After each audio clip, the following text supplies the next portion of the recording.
This is everything that happened with Drake and Kendrick Lamar this past weekend. On Friday, Drake dropped a diss track called Family Matters. Now, this was a pretty surprising track because it exposed a lot of things about Kendrick. Allegedly, he beats his wife, cheats on her all the time, and has a son that's not his son that belongs to his GM. I don't know. Despite running to the other side of the world to seemingly escape everything Kendrick Lamar is up to, Drake has clearly stayed tuned into what's happening during Kendrick's victory lap for the ages. While Kendrick is building momentum for the Super Bowl and being celebrated for his recent Grammy success, Drake has designed an entire tour to act as if he's distracted and unbothered by Kendrick's achievements. However, recent revelations suggest this isn't the case at all. Through his entire Anita Max Winter Tour, Drake has shown that he's more bitter and upset than ever about Kendrick's soaring success. As Drake took the stage and the mic for the first time, it became apparent just how affected he is by Kendrick's current run. If Kendrick's journey can be called a victory lap, then what Drake is doing seems more like a defeat lap. But before we dive deeper into the embarrassment Drake has brought upon himself during his first full-on performance since the beef that changed everything, let's take a closer look at what's unfolding. So with it, we're gonna dedicate this one to the city. Be sure to leave a like and subscribe. Now, as Drake finally returns to music after seemingly exhausting every other embarrassing option in the book, his first show as Anita Max Winter has made one thing abundantly clear. If this is what he's been planning as his big comeback, he might have made yet another miscalculation.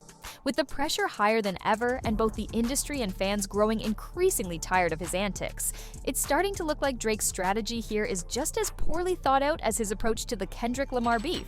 From start to finish, his performance only highlighted how drastically he has tarnished his own legacy, arguably faster than any other rapper in history.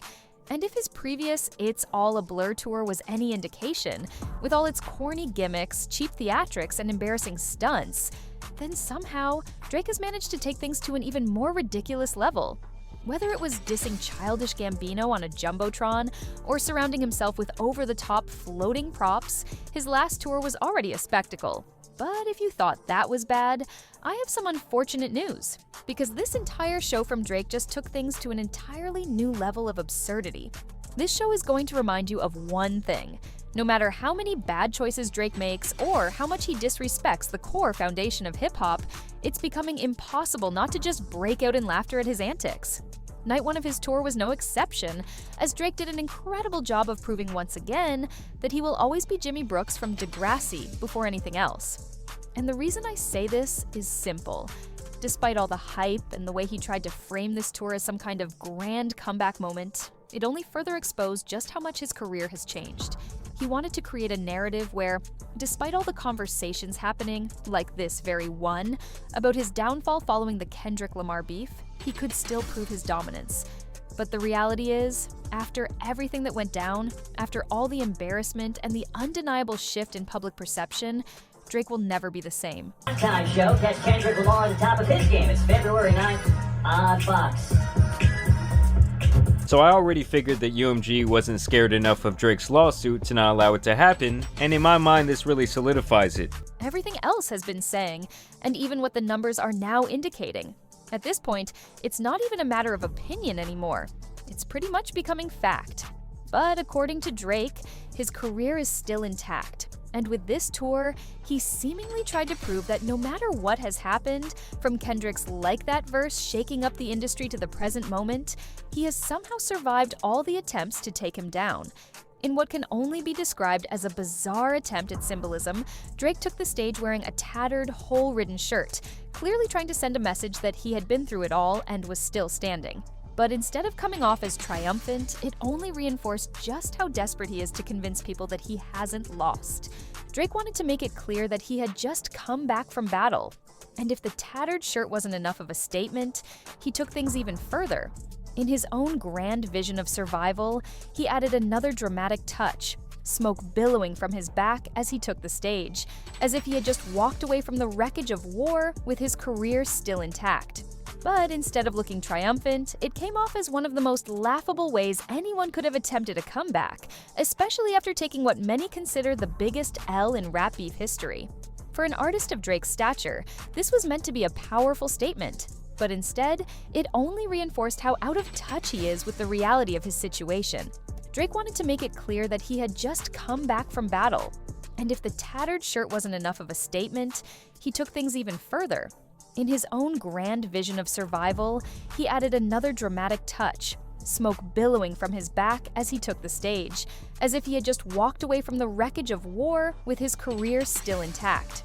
But instead of looking triumphant, it came off as one of the most laughable ways anyone could have attempted a comeback, especially after taking what many consider the biggest L in rap beef history.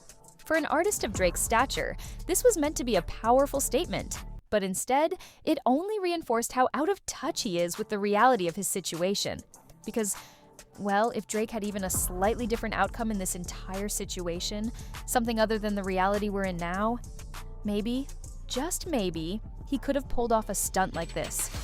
Even then, it still would have looked ridiculous, but at least there would have been some weight behind it. The problem is, when you actually know the reality of what went down, all of this just makes it even more cringe.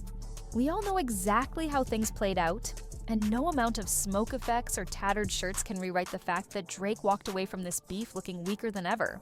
And deep down, Drake knows it too. He didn't make it through anything, because you can't walk around with this kind of pride when you ran away from every challenge the moment things got too tough. And not only did he retreat, but he also reportedly filed paperwork over what went down in this back and forth, further proving that he was never built for a real battle in the first place. But beyond Drake's unintentionally hilarious entrance, the theatrics didn't stop there. He made sure to remind everyone that he's been in the game since 2008 and that, in his mind, he's still standing strong in 2025. The problem? We all know that's simply not true. While Drake might see himself as still being on top, the reality is that this entire performance only reinforced just how much things have changed, and not in his favor. Or it was Drake rocking a Tony Montana jacket, desperately trying to come off as tough and edgy. The issue? No matter how legendary the character you're trying to channel may be, it completely falls apart when you're out there performing songs like Girls Want Girls in the same outfit. Whatever message he was attempting to send with that look was instantly lost the moment he started rapping about being a lesbian too. But beyond all the over-the-top theatrics and dramatic presentation that went into this show, clearly designed to make him look bigger and stronger than ever, the reality is, it did the exact opposite. Instead of cementing himself as an untouchable icon, Drake only reinforced just how much he struggled to hold on to his place in hip-hop. In reality, the only thing it accomplished was making him look like an even bigger loser than ever before. No matter how corny everything else about this performance was, if Drake had at least delivered a strong, undeniable set, he might have been able to walk away from this moment and this entire tour with a bit of the respect he lost. But instead, despite performing over 30 songs, including some of his biggest hits from an era when he was actually known for making quality music, the energy, the impact, and the dominance he once had just weren't there. Than before, his stage presence lacks the energy and charisma needed to command a massive audience. Instead of elevating his artistry, he continues to rely on gimmicks and nostalgia, making it painfully clear why he has never attempted a Super Bowl performance or a full stadium tour. The reality is that if Drake ever took on a stadium, whether you were up close or sitting in the nosebleeds, the lack of excitement in his set would have people checking their phones, zoning out, or even leaving early. And that's not an overstatement. It's exactly what happens when an artist refuses to evolve and bring something fresh to the stage.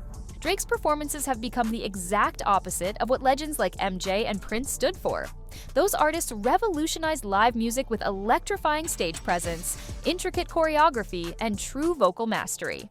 Meanwhile, Drake, who claims to be the best rapper ever, barely puts in the effort to engage his audience, instead pacing back and forth while a speaker does most of the work for him. At this point, it's clear that he relies on his past hits and massive fanbase rather than delivering an actual performance worthy of his self-proclaimed status.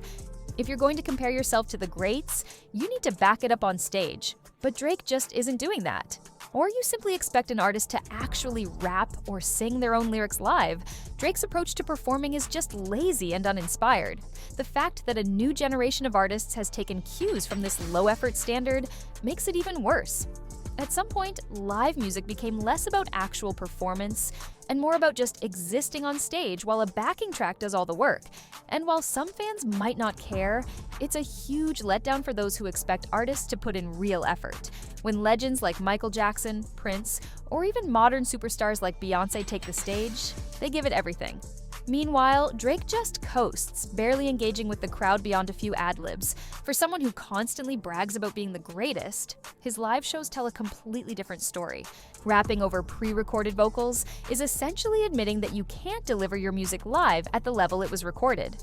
It's the ultimate shortcut, and it strips away the essence of what makes a live performance special.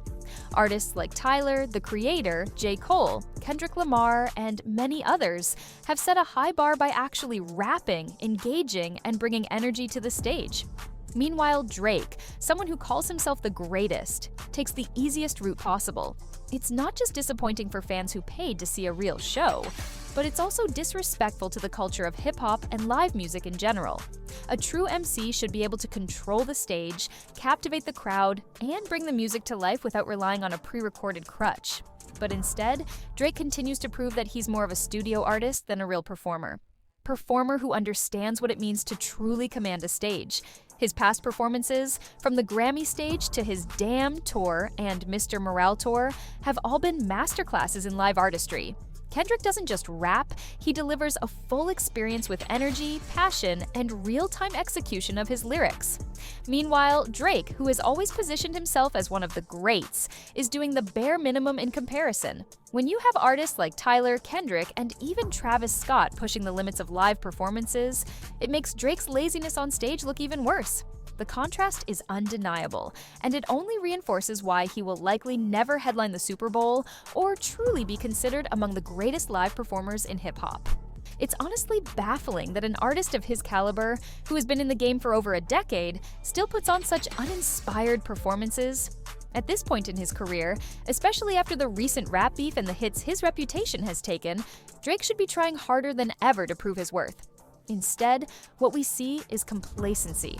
He has the resources, the fan base, and the catalog to deliver something truly memorable, yet he continues to rely on pre-recorded vocals, minimal crowd engagement, and a complete lack of energy. It's almost as if he assumes his name alone is enough to carry the show, but in an era where live performances are more scrutinized than ever, that simply isn't the case. With artists like Tyler, Kendrick, and even Travis Scott setting the bar higher and higher, Drake's lack of effort only makes him look worse. If he keeps this up, it won't just be the rap battle that tarnishes his legacy, it'll be his inability to deliver as a performer.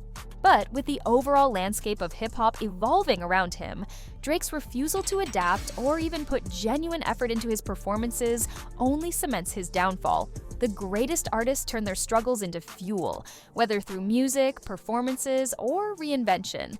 Instead, Drake seems stuck in a cycle of denial, unwilling to confront his losses head-on in a meaningful way. This tour should have been his redemption arc, a chance to remind people why he dominated for so long. But instead, it's become a showcase of stagnation, removing LeBron from lyrics, avoiding direct acknowledgement of Kendrick's success. It all signals insecurity rather than resilience. At a time when his artistry should be reaching new depths, he's doing the exact opposite, retreating into mediocrity. If he continues down this path, it won't just be the battle with Kendrick that haunts him, it'll be the realization that when the moment came to prove himself, he chose comfort over creativity. And the upcoming performances from Kendrick and Tyler, the contrast couldn't be clearer. While those artists are set to deliver high-energy, immersive experiences that reinforce their artistic dominance, Drake's lackluster effort only accelerates his decline. This tour was supposed to be his comeback, a way to reassert himself in an industry that's slowly drifting away from him. Instead, it's becoming further proof of why fans and even his own label are losing faith. If the goal was to build hype and regain power within his label, these performances are doing the exact opposite. As audiences compare his tour to the likes of Kendrick and Tyler, it's not just going to expose Drake's lack of passion, it's going to highlight why his era is fading. The industry is moving forward, but Drake, with his half-hearted performances and refusal to evolve, is being left behind. And music. Drake is only digging himself into a deeper hole. Instead of rising to the occasion, proving doubters wrong and using his artistry to reclaim his throne, he's delivering uninspired performances and preparing to drop an album that no one is anticipating. At a time when he should be evolving, experimenting, and reminding people why he was once at the top, he's doing the exact opposite, recycling the same formula and giving even less effort. If this is his idea of a comeback, it's no wonder fans, critics, and the industry itself are all moving on. It's clear that Drake is in a strange place in his career. Instead of proving his dominance, he's making moves that seem more reactionary than strategic.